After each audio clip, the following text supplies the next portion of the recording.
मतलब बनाएं, लेकिन पूरे हिंदुस्तान की जनता को एक समान देखें आप, ठीक है। चाहे वो मणिपुर का हो, चाहे गुजरात का हो, चाहे भागलपुर का हो, या आपका छपरा का हो, मुजफ्फरपुर का, कहीं का भी हो, सारे जनता को एक समान देखना होगा। कि आप ही बोलने वाले मन से हैं कि हिंदुस्तान की 140 करोड़ की आबादी हमारा परिवार है, ठीक है। तो परिवार की तरह समेट के रखिए। युवा का युवा अधिकार दीजिए, महिलाओं को उसका अधिकार दीजिए, और जो बुजुर्ग है उसका अधिकार दीजिए। सीनियर सिटीजन रेलवे में ख़त्म करने का काम किया आपने, मोदी जी ने।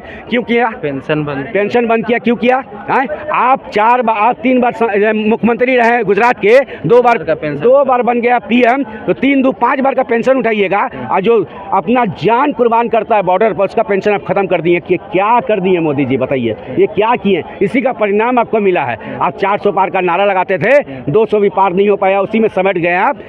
इसी का परिणाम मिला है। और सही अगर रहा तो 2029 में आपका सुपड़ा साफ हो जाएगा। क्या लगता है मोदी जी का इतना सीट इस बार कम आया, तो क्या लगता है इस बार दबाव में वो काम करेंगे? जैसे नीतीश जी बोलेंगे कि ये ना कीजिएगा तो हम अलग हो जाएंगे, चंद्रबाबू नायडू बोलेंगे, तो दबाव कहीं ना कहीं असर करेगा उन पे। देखिए, फिर रोड पे कोई प्रोसेशन निकलता है, किसी पार्टी का जश्न बनता है, तो देखते हैं आगे में ऊंट रहता है, पीछे में हाथी रहता है। हाथी और ऊंट को क्यों एक कॉम्बिनेशन दिया गया पता है आपको?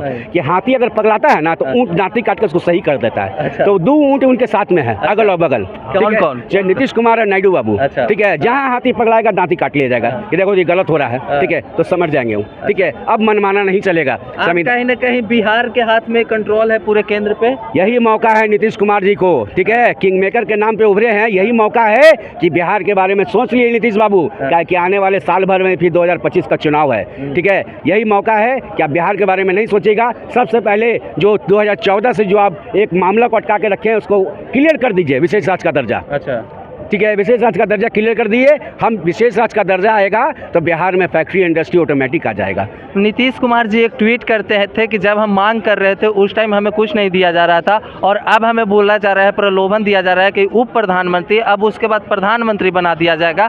अब वो बोलते हैं कि हमें मूर्ख समझे हैं क्या?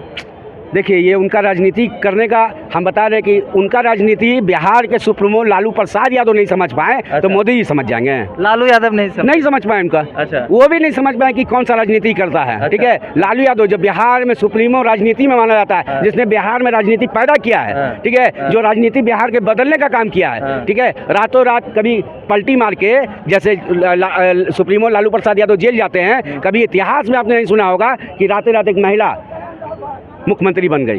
तो ये राजनीति को बदलने का काम सुप्रीमो लालू प्रसाद यादव ने किया है। तो वो जब नीतीश कुमार को नहीं समझ पाए तो मोदी जी क्या समझेंगे? मोदी जी तो बहुत बच्चा हैं राजनीति में, मेरा उम्र में ही बच्चे हैं लालू यादव से।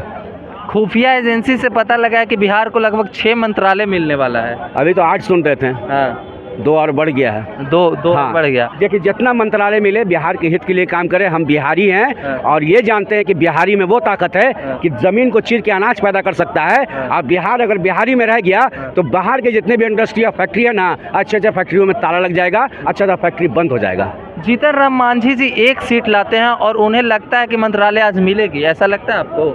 देखिए, जीतन राम मांझी तो उनका चुनाव जो हुआ ना, बहुत दिलचस्प हुआ है। हाँ। उनका चुनाव वजह तरह का हुआ। हाँ। कहा कि राम जी को काल्पनिक बता दिए थे। हाँ। ठीक है, राम जी को काल्पनिक बताए नहीं। हाँ। काल्पनिक बताने के बाद जब जनता के ग्राउंड में गए, जब जनता विरोध करता है, तो बोलते हैं जीतन राम मांझी जी कि चुनाव हम नहीं लड़ रहे हैं। हाँ। चुनाव यहाँ से मोदी जी लड़ रहे हैं। बताइए मोदी जी कहाँ से चुनाव लड़े, हमको ये बता दीजिए। अपने फेस पे विश्वास नहीं है अपने फेस पर। अरे मोदी जी तो इंडिया का नाम खत्म कर दिए थे, एनडीए का नाम खत्म कर दिए थे। आपकी बार मोदी सरकार, हर जगह मोदी, हर जगह मोदी, एनडीए का नाम नहीं। आज एनडीए गठबंधन का सबसे ज्यादा नाम ले रहे हैं मोदी जी, ठीक है। जो 14 साल में संविधान का नाम नहीं लिया, संविधान को